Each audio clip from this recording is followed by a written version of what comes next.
An Australian newspaper claims to have an intelligence dossier from what's known as the Five Eyes, the U.S. and its European allies' joint intelligence sharing group.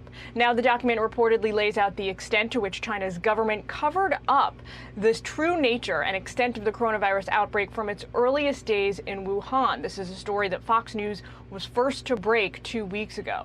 Joining us is the president and CEO of the Center for Security Policy. He's also a former White House National Security Council Chief of Staff in the Trump administration, Fred Fleitz. Fred, thanks so much for your time today. I want to ask you first up about this dossier. It doesn't contain anything from what we can tell that's new, that goes beyond what Fox News has reported about what China knew and when, but it is, if verified, an important confirmation that other countries in the international community, the U.S.'s key allies, agree with us in terms of an assessment of what the Chinese government knew and when.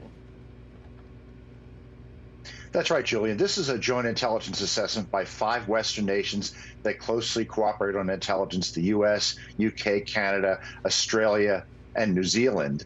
And you're right, there's nothing new in it. But what's significant here is that it helps us make the point that accusations that China is guilty of very serious misconduct, possibly criminal negligence in handling this virus, this is not congressional Republicans and President Trump saying that. There is a growing international consensus, not just that China mishandled this, but of serious Chinese wrongdoing, of the government retaliating against scientists and doctors who tried to warn about the seriousness of this virus in December of 2019, of destroying samples, of lying about human-to-human transition. And most important, and this is made in this document, that although the Chinese government shut down Wuhan in January 2020 to stop the virus from spreading across China, it did not cut off international air flights, which allowed this virus to seed itself around the world. And I think this is going to have a devastating effect on China's global reputation.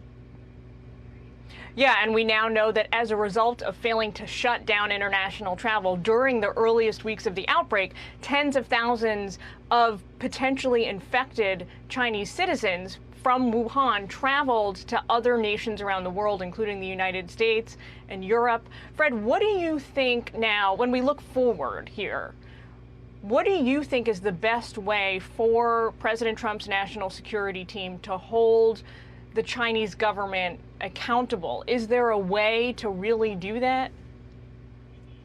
Well, the president does not want to destroy relations with China. He would like to keep good relations and to protect the gains he's made in trade talks. But the evidence has become so overwhelming of misconduct by the Chinese government. The NSC right now is considering whether maybe we should push for reparations, whether we should let state and cities sue China, remove sovereign immunity limitations that would prevent that.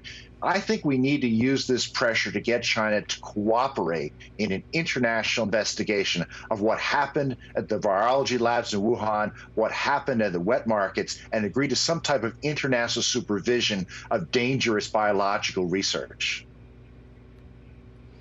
Fred, in 5 seconds or less, can you tell us if you agree with the president's decision to cut off funding temporarily from the World Health Organization? I think it was the right move, and it's having an effect. The World Health Organization is now asking for an international investigation of what happened in Wuhan, something that China is refusing to cooperate with. Yeah, well, we got to leave it there, but Fred Fleitz from the Center for Security Policy, thanks so much. Good to be here.